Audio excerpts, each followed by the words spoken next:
యోబు వెళ్ళిన సమస్య భయంకరమైన సమస్య అండి. పిల్లలు కోల్పోయాడు, ఆస్తులంతా కోల్పోయాడు. ఒక రోజులో ప్రపంచంలోనే కోటీశ్వరుడుగా ఉన్న ఒక వ్యక్తి ఒక రోజులో చాలా భేదవాడైపోయాడండి. ఒక రోజుల్లో వస్తున్నారు, ఒకరి తర్వాత ఒకరు వస్తున్నారు. ఏది కూడా మంచి వార్త కాదండి. అయ్యా మీకు ఇలాగైపోయింది, మీ పిల్లలు చనిపోయారు, మీ ఒంటులు చనిపోయాయి, మీ ఆవులు చనిపోయాయి, మీ ఎద్దులు చనిపోయాయి, మీ అన్ని చనిపోయినండి, అన్ని అయిపోయినాయి.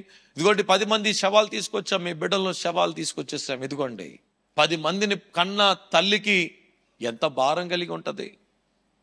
10 మంది కన్న తల్లి ఒక గర్భం. యోబు మరీ ప్రతిరోజు కూడా ఆయన ఏమి ఇచ్చేవాడు వాళ్ళ బిడ్డల కొరకు? బలి ఇచ్చేవాడు. ఇప్పుడు యోబు కోపం రావాలి కదా. అసలు ఎవరన్నా ప్రతిరోజు బలిపీఠం దగ్గర వెళ్ళి యాజకుడిలాగా బలులు అర్పిస్తున్న ఆ యోబు ఒక కుటుంబంలో ఏమి జరిగింది? లోకం ఏం మాట్లాడతారు, ప్రపంచం ఏం మాట్లాడుతుంది? బట్ ఒక విషయం మనం గమనించాలి, అంత ఘోరము జరిగినా కూడా ఆ తల్లి తను చాలా వేదనలోకి వెళ్ళిపోయింది. యోబు భార్య తను చాలా బాధలోకి వెళ్ళిపోయి ఇలాంటి ఘోరం ఎలాగ జరిగిందని చెప్పి, ఇంకేంటి యోబు దేవుని దూషించి చచ్చిపో, ఇంకేముంది మనకి?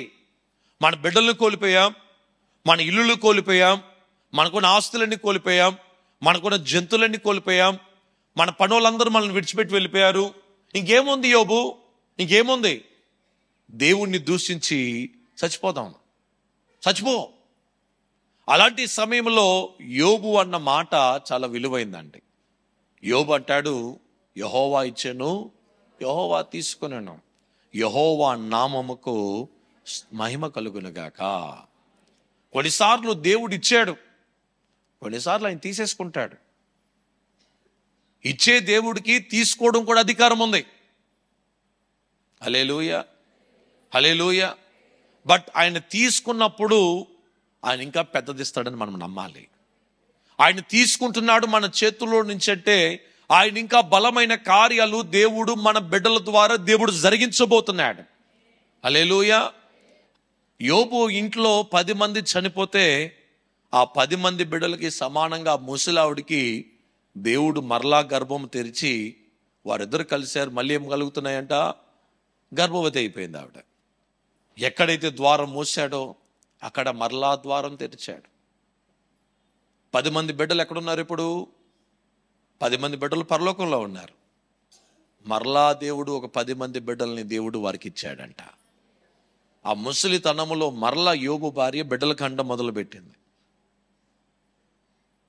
ఏదైతే కోల్పోయారో, ఏదైతే నష్టపోయారో, మళ్ళీ పైకి రావడానికి ఏ అవకాశం లేని స్థలములో దేవుడు యోబుని రెట్టింపుగా ఆశీర్వదించాడంట. దేవుడు మనల్ని రెట్టింపుగా ఆశీర్వదించే దేవుడై ఉన్నాడు. దేవుడు మన కుటుంబాన్ని రెట్టింపు, ఆ కాలం అయితే ఈ కాలంలో మల్టిప్లికేషన్గా దేవుడు మనల్ని ఆశీర్వదించబోతున్నాడు. Is going to multiply.